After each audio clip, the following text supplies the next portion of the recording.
projet. J'ai eu beaucoup de plaisir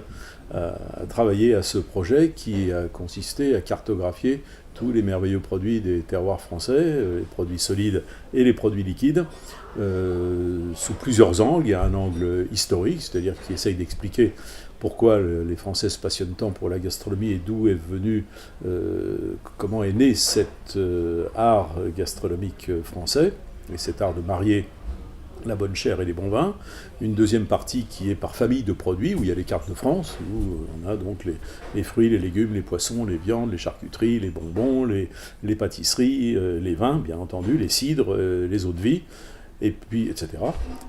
Et puis une partie qui est la plus importante, par région. Alors ce ne sont pas les régions administratives, ce sont les régions gastronomiques, donc, dont certaines sont administratives, comme la Bretagne, d'autres pas, comme l'Alsace ou comme les Pays Lyonnais,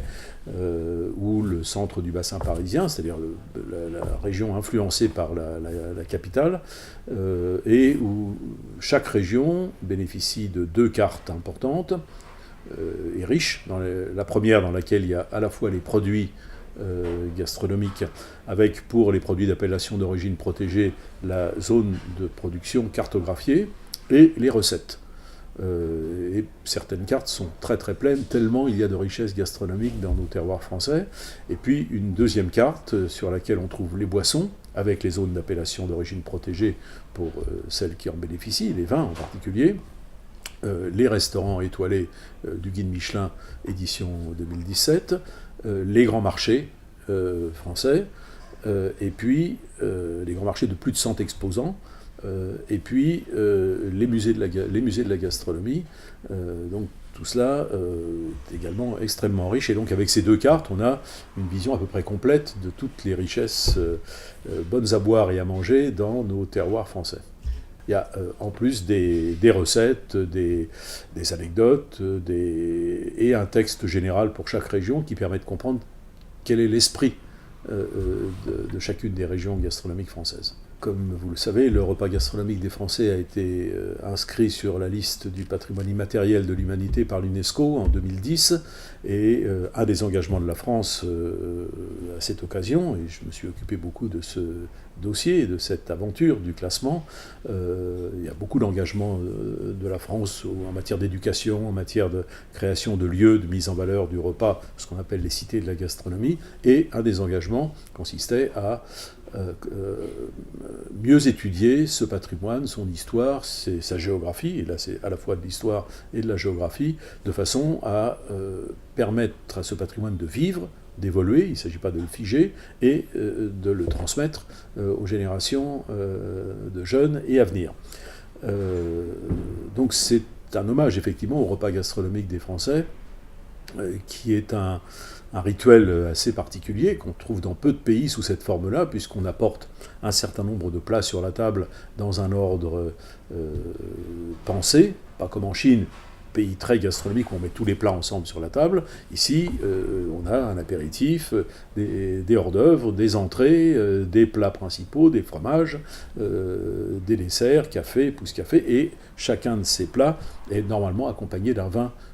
différents, et pour essayer de trouver le bon mariage et la bonne harmonie entre le solide et le liquide. Et puis un des aspects importants, alors il y a les arts de la table bien entendu, même chez les gens qui ont peu de moyens, le jour de fête on met une belle table avec des fleurs sur la table, et une spécificité française, c'est l'art de la conversation, c'est-à-dire qu'après avoir mangé, ou pendant que l'on mange, on parle de ce que l'on mange, on parle de ce que l'on a mangé les fois précédentes, de ce qu'on va manger à l'avenir, des restaurants qu'on a fréquentés, ce qu'on a trouvé pendant les vacances comme produits, ce qu'on a éprouvé comme émotion gastronomique. Ça, c'est vraiment une spécificité française qui n'est pas du tout dans la tradition, par exemple, anglo-saxonne. Les Anglais ou les Américains ne parlent pas de ce qu'ils mangent, sauf ceux qui ont été influencés par la culture française. Le Galopin est un superbe restaurant parisien avec un décor exceptionnel, magnifique, des vitraux, des boiseries, de l'acajou, du cuivre, des zincs, un très bel éclairage, qui est vraiment un lieu gourmand par excellence, et c'est le bistrot parisien, un des rares, je peux vous assurer que pour cet atlas, puisque la carte du Galopin est reproduite dans l'atlas, j'ai beaucoup cherché un vrai restaurant parisien où l'on trouve les vrais plats parisien, c'est-à-dire le pied de cochon, le vol au vent, tous ces plats, la matelote, tous ces plats qui se rencontrent de moins en moins. Donc ici, on est dans un temple de la tradition, mais également de la tradition modernisée. Il y a aussi des plats contemporains. J'ose espérer que cet atlas, bien sûr, sera lu par beaucoup de Français et d'étrangers, mais qu'il contribuera un tout petit peu, modestement, à redonner aux Français, à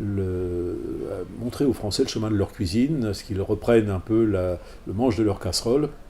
et qu'ils achètent sur les marchés, Dieu sait s'il y a de beaux marchés en France, des beaux produits de terroir et de saison, et qu'ils les cuisinent eux-mêmes, parce que rien n'est plus merveilleux que de cuisiner soi-même. On mange avec beaucoup plus d'appétit et de joie, et de partager avec ses amis ou sa famille.